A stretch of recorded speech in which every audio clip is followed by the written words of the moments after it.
کا مسئلہ جو اللہ تعالیٰ نے سورۃ مائدہ میں آیت نمبر 90 صفحہ نمبر 123 پر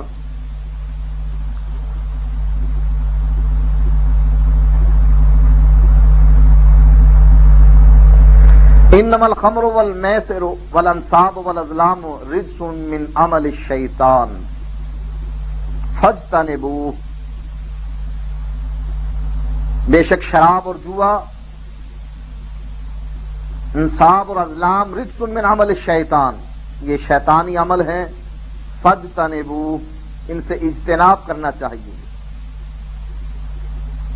اگلی آیت میں اللہ تعالیٰ فرماتا ہے فَهَلْ أَنْتُمْ مُنْتَهُونَ، کیا تم اس کام سے، شراب پینے سے رکتے ہو یا نہیں رکتے؟ شراب پہلے حلال تھی، بعد میں مختلف مراحل پر اللہ تعالیٰ نے اس کو حرام کر دیا، اور جب یہ حرام ہو گئی تو شراب نالیوں میں ایسے بہی جیسے برسات میں بارش کا پانی بہتا ہے۔ نبی اکرم صلی اللہ علیہ وسلم نے اس بات کی پیشن گوئی کر دی تھی کہ قیامت کے قریب ایسے لوگ پیدا ہوں گے جو ریشم پہنیں گے اور شراب پئیں گے، لیکن شراب کا نام بدل دیں گے۔ شراب کا نام اگر روح افزا رکھ دیا جائے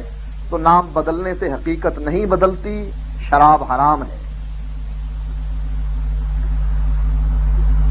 بخاری کی روایت ہے، صفحہ نمبر 1204 ہے،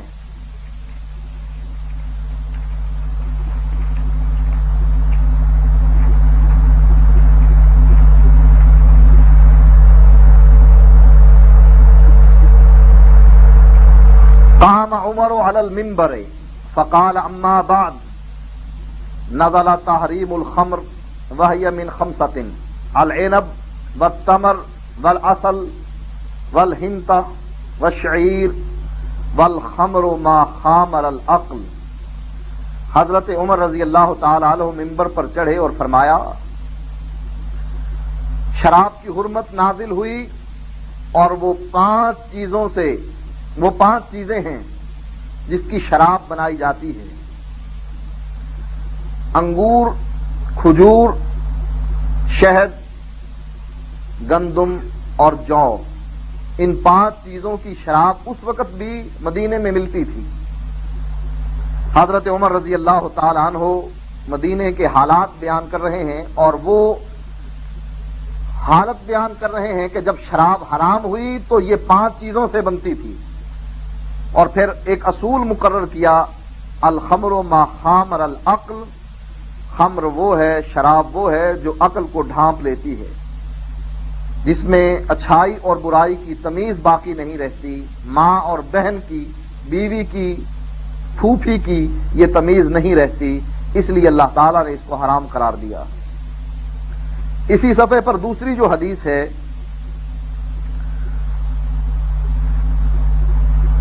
اس میں حضرت عائشہ اس حدیث کی راوی ہیں اور کہتی ہیں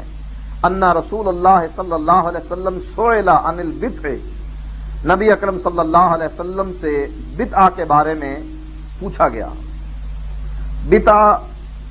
شہد سے بنی ہوئی شراب کو کہتے ہیں، جیسا کہ امام بخاری نے اس حدیث پر یہ باب بھی باندھا، الخمر من العسل وهو البدع، یہ شراب شہد سے بنائی جاتی ہے، اس کو بدعہ کہا جاتا ہے۔ اللہ کے نبی سے بدعہ کے بارے میں سوال کیا گیا، نبی اکرم صلی اللہ علیہ وسلم نے فرمایا کل شراب اسکر فهو حرام، ہر وہ پینے والی چیز جو نشہ پیدا کرتی ہے وہ حرام ہے۔ نبی اکرم صلی اللہ علیہ وسلم نے یہاں اصول بیان کر دیا، ہر نشہ آور چیز حرام ہے۔ اور حضرت عمر نے شراب کی یہ تعریف کی ہے کہ شراب وہ ہے جو عقل پر پردہ ڈال دے۔ اب فقہ حنفیہ میں، چونکہ فقہ حنفیہ مختلف ممالک میں نافذ رہی، بادشاہوں کے قدم چومتی رہی، بادشاہوں کے ناز و نخرے اٹھاتی رہی، بادشاہوں کے لیے شراب بناتی رہی۔ ابو یوسف شراب ابو یوسفی بنایا کرتے تھے، خود بھی پیا کرتے تھے اور ہارون رشید کو بھی پلایا کرتے تھے۔ وہ شراب جو ان کے ہاں حلال ہے، ہدایہ میں یہ بات موجود ہے ما یتخذ من الحنطۃ والشعیر والعسل والذرۃ حلال عند ابی حنیفہ ولا یحد شاربہ عندہ وان سکر منہ، وہ شراب جو گندم سے بنائی جائے، جو سے بنائی جائے، شہد سے بنائی جائے، ان تینوں کا ذکر بخاری میں آ گیا کہ گندم، جو اور شہد کی شراب جو اس وقت مدینے میں چلتی تھی، اللہ کے نبی نے اس کو حرام قرار دیا۔ یہاں ان تینوں شرابوں کا جو گندم، جو اور شہد سے بنتی ہے، مکئی سے بنتی ہے، وہ امام ابو حنیفہ کے نزدیک حلال ہے۔ اولین اخیرین، صفحہ نمبر 493۔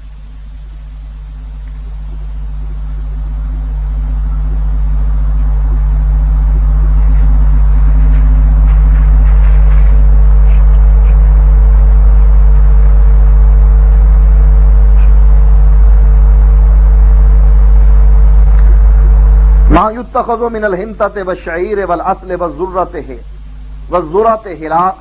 حلال عند ابی حنیفہ ولا یحد شاربہ عندہ وان سکر منہ، وہ شراب جو گندم، جو، شہد اور مکئی سے بنائی جائے امام ابو حنیفہ کے نزدیک حلال ہے، اس کے پینے والے پر حد نہیں لگائی جائے گی، اس کو کوڑے نہیں مارے جائیں گے، اگرچہ وہ اس سے نشے میں بھی ہو جائے تب بھی اس کو حد نہیں لگائی جائے گی۔ اسی طریقے سے اسی صفحے پر صفحہ نمبر 493 پر یہ عبارت بھی موجود ہے، وَنَبِيذُ التَّمْرِ وَالزَّبِيبِ إِذَا طُبِغَ كُلُّ وَاحِدٍ مِّنْهُمَا أَدْغَى طَبْغَةٍ حَلَالٌ وَإِنِ اشْتَدَّ، کھجور اور زبیب اور انگور کی نبیذ اگر اس کو پکا لیا جائے، ہلکا پکانا یہ حلال ہے، وَإِنِ اشْتَدَّ، اگرچہ یہ نشہ پیدا کرنے والی ہو تب بھی یہ حلال۔ اب اس سے آپ اندازہ کر لیں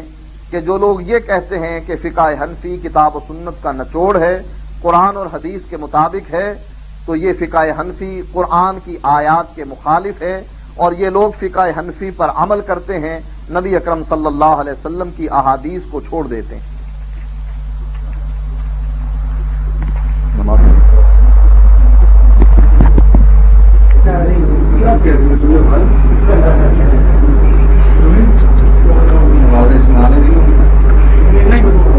اب جس مسئلے کا